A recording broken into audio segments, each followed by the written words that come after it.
Let's bring in another prominent journalist, Michael White from The Guardian, often a guest on Sky News.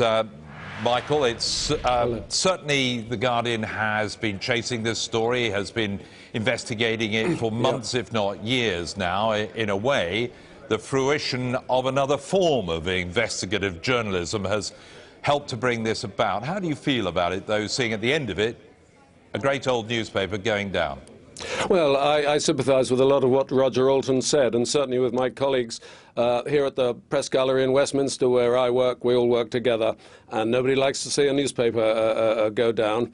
As for The Guardian, well, yeah, it was proper investigative journalists. The broadsheets, people like us, are laughed at a bit by the heavy mob on their red tops. They think we couldn't find our way to the lavatory without help. But The Guardian has done some pretty serious stuff in recent years. And the bad thing about what's happened is, as one of your earlier callers, Chris Bryant, he was on the train, Roger Alton was at a meeting. You've got all of me, Jeremy. That Chris Bryant said a lot of this could have been sorted out years ago, but the instinct was to close ranks and cover it up, and it's just got worse, and it's ended up with James Murdoch's rather dramatic decision today. I don't know James Murdoch, but his reputation is that he doesn't like newspapers, unlike his father. Rupert Murdoch was a newspaper man through and through, still is. He's cracking on a bit, and his son isn't. So that's part of the calculation, but not the only part.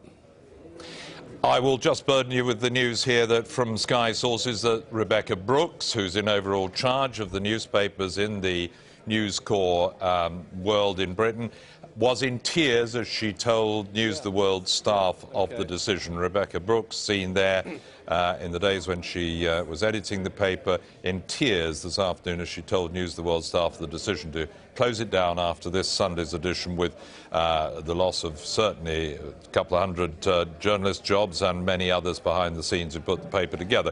Michael White from The Guardian, is this going to do the trick? Is this what those who have been so critical wanted to see? Does it bring an end in any way to this whole affair of phone hacking? No, because we don't know the scale of it. One of your callers said, I was listening to the programme, other people involved in this. I'm sure that's true. I had a nasty call today from an ex-MP with a story which I won't burden you with. You know, we in the press, we put the MPs in the dock sometimes, and we put footballers and everybody else. It's our turn to be in the dock, and it's not going to be very comfortable. I have to say, I suspect some of the people at the back in the News of the World newsroom this afternoon might have thought it would be better if Mr. Murdoch had closed down Mrs. Brooks rather than close down his newspaper. But I also have to report breaking news. In the Press Gallery across the road, we've all put our heads together and think this is partly about a cost-cutting exercise. There's some of it in the FT this morning, I'm sure it was in other papers too, which says News International trying to cut costs, and that the News of the World will disappear, but perhaps the News of the Galaxy or even the Sun on Sunday will appear.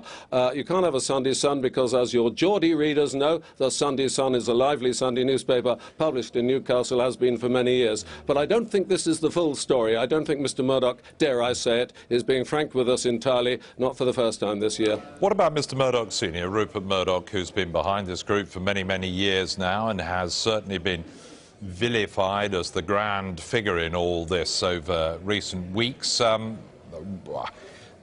Does it in any way change what people will think about him, the criticism aimed at him, and in a way the decisions that are bound to be talked about concerning B-Sky-B and his attempts to take over, to buy out the rest of the shareholding there?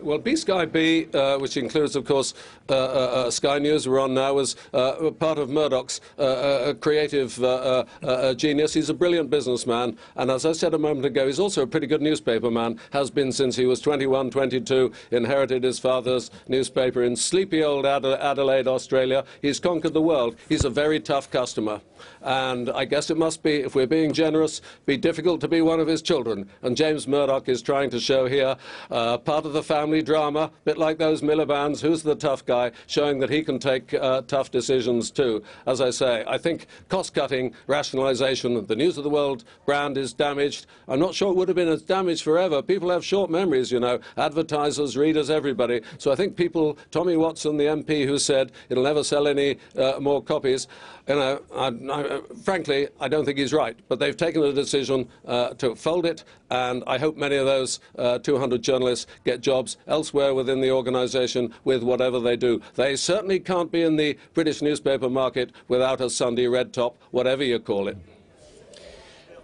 Michael, you talk about the brand Murdoch being damaged. What about the brand Cameron? There's certainly been a lot of flack heading his way today that he'd got too close to the Murdoch empire, got too close to this newspaper group. Not that he'd be the first Prime Minister to get close. No, that's certainly true. You know, this is an old story going back a century. Lloyd George said, with the press you either square them or squash them. Well, Tony Blair tried to square them. He talked to all sorts of newspaper editors and proprietors, as you and I both know, with moderate success for several years. Had a bit of a job with Paul Dacre at the Mail, who thought he was a rascal and much preferred Gordon Brown. He thought he was a fellow provincial Puritan, just like himself. Well, that didn't do Gordon Brown much good in the long run. Margaret Thatcher was, I suppose, Rupert Murdoch's only real heroine in this country. Though he tolerated Blair, he could see he was a winner. Got favours out of all of them, I hasten to add. David Cameron's case is a bit different.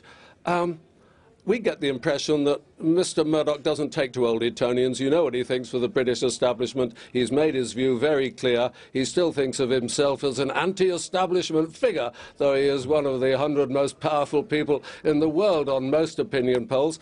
I guess you can't take Adelaide out of the boy even when he's famous world over. But David Cameron got close to Rebekah Brooks, who can be very charming, and of course hired Andy Coulson, the former editor, the editor of the News of the World, who had to resign over the royal correspondent hacking business when the paper tried to pass it off as the rogue reporter. I think Mr. Cameron was a bit short-sighted about that and a bit careless, and his brand, as you say, will probably suffer too. But he's a pretty resourceful politician, Cameron, and he took the right decision to concede an inquiry, 2 inquiries, let's have two for the price of one. This week, and that was a smart thing to do. And if he's nimble, he'll get out from under this one, but it may well have to involve crossing a few names off his Christmas card list.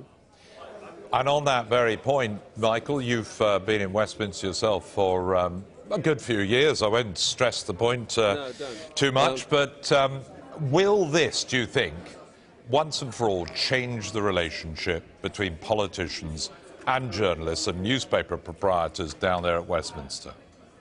No, and it's true the world over. Back to what I said a minute ago, square 'em or squash 'em. Enoch Powell once said, there's no use complaining about the press, it's like sailors complaining about the weather. Although we're quite close to each other, we're rather like a very tense marriage. We do bad things to each other, we quarrel, we fall out, we attack each other, we get people sacked, they occasionally get us sacked.